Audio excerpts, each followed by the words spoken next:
खूप वर्ष आधी. प्रियांका चोप्राचा मूव्ही होता व्हॉट्सएव्हर राशी. तर त्यावेळेस मला कळालं होतं की 12 राशी असतात आणि तो जो हरमन वावेजा असतो त्या मूव्हीमध्ये, तर तो प्रत्येक मुलीला म्हणजे एका राशीच्या मुलीला डेट करतो, भेटायला जातो.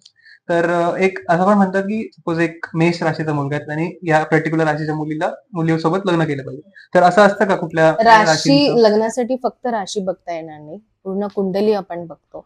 त्याच्यामध्ये त्या दोघांचे गण कसे आहेत, देवगण आहे, मनुष्यगण आहे का राक्षसगण आहे, हे देखील बघितलं जातं. म्हणजे तुम्ही ऐकून असाल की पत्रिकेत 36 गुण जुळले तर पत्रिका यशस्वी किंवा संसार यशस्वी असं म्हणतात.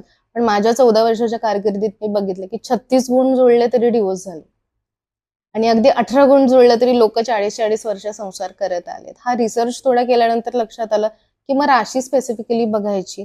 त्याचबरोबर काही गोष्टी ज्या जसं एक संसार हा संतती थ्रू पुढे घेऊन जाता येतो, त्यामुळे कौटुंबिक सौख्य मिळतं. तर संतती योग किती आहे प्रकर्ष आणि मुलीच्या पत्रिकेत यावर्षी आमच्याकडे जवळजवळ 13 केसेस होत्या प्रेग्नन्सीच्या, की लग्नाला 4 वर्ष 6 वर्ष, एक केस होती 8.5 वर्ष झाली पण अजूनही संतती प्राप्ती नाहीये.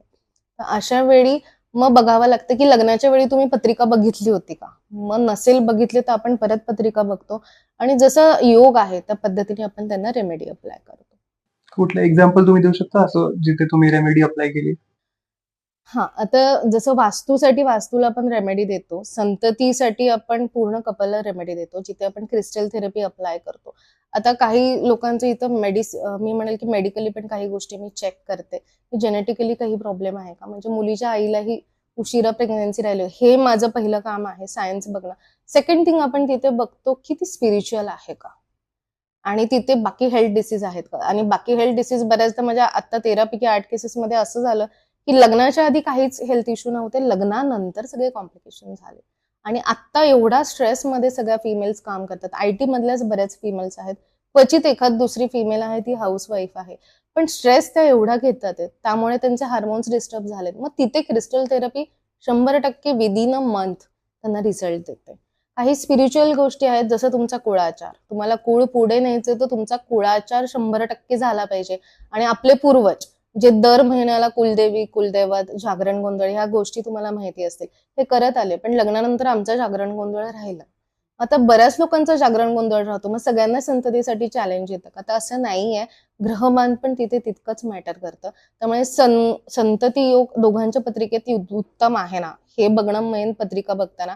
सेकंड थिंग, मृत्यू षडाष्टक योग नाही आहे ना हे बघणं गरजेचं आहे. मृत्यू षडाष्टक आता आम्ही साधारण 12 वर्षापूर्वी माझ्या करिअरच्या सुरुवातीला मी एक केस केली होती आणि लव्ह मॅरेजचे त्यांचं होतं. अगदी 2-3 महिन्यात लग्न करायचं, पण मृत्यू षडाष्टक योगी म्हणून घरचे नाही म्हणत होते करण्यासाठी. तर तिथे उपाय मी कोणताच दिला नाही, कारण मृत्यूला रोखण्यासाठी असा आतापर्यंत तरी कुठलाच उपाय नाहीये. पण मी थोडं डिटेल जाऊन बघितलं की मृत्यू षडाष्टक योग हा लाईफ टाईम आहे का, तर नव्हता. तो हार्डली 1.25 ते 1.5 वर्षच होता, की तेवढ्या 1.5 वर्षात लग्न झालं तर मृत्यू त्यांना गाठणार दोघांपैकी एकाला. त्यांना म्हणलं 2 वर्ष, आता तुम्ही तसंही 4 वर्ष थांबले, अजून 2 वर्ष आपण थांबू. 2 वर्षानंतर लग्न केलं तर मृत्यू षडाष्टक योग लागू होणार नाही. आणि खरंच 2 वर्षांनी लग्न झालं आणि ते सुखरूप येतात, तर त्यांना संतती प्राप्ती पण व्यवस्थित झाली आहे. गुण त्यांचे 25च जुळत होते, पण जो चुकीचा योग होता तो आपण टाळला होता. म्हणजे जसं लग्न जुळवण्याचं तुम्ही सांगितलं, तसं बऱ्याचशा व्यक्तिमत्वांना हा डिव्होर्स घेताना पण खूप सारे प्रॉब्लेम्स येतात. तर ते कसं कुंडलीवरनं समजतं का? आणि त्याच्यावरती काय सोल्युशन सजेस्ट करसान तुम्ही?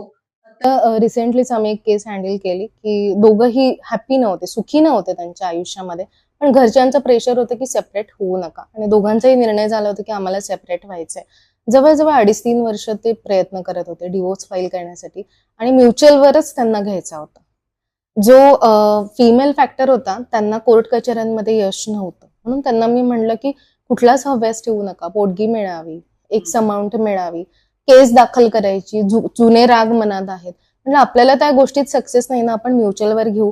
आणि घरच्यांना वगैरे अजिबात त्यांना कन्व्हिन्स नाही करावं लागलं. त्यासाठी दोघांचा कॉमन डिवोर्सचा योग आपण बघितला आणि त्याच्यामध्ये म्युच्युअलवर त्यांचा डिवोर्स हार्डली 5 to 6 month मध्ये तो घडून आला. त्यामुळे तिथे स्टार्स आणि ग्रहमान हे खूप मॅटर करतं. यासोबतच ग्रह कलह पण आपण बऱ्याचदा काही कुटुंबांमध्ये पाहतो. मग नवरा बायकोचा असेल किंवा भावा भावाचा असेल, तर ते कुंडलीतले काही ग्रहमान असतील ते त्यासाठी कारणीभूत असतात. असतात. जसं की पितृ शापित दोष हा एक दोष आहे, किंवा कालसर्प योग आपण म्हणतो की पत्रिकेत आहे, त्याच्या शांती केलं तर 100% तो निघून जातो, हा गैरसमज आहे.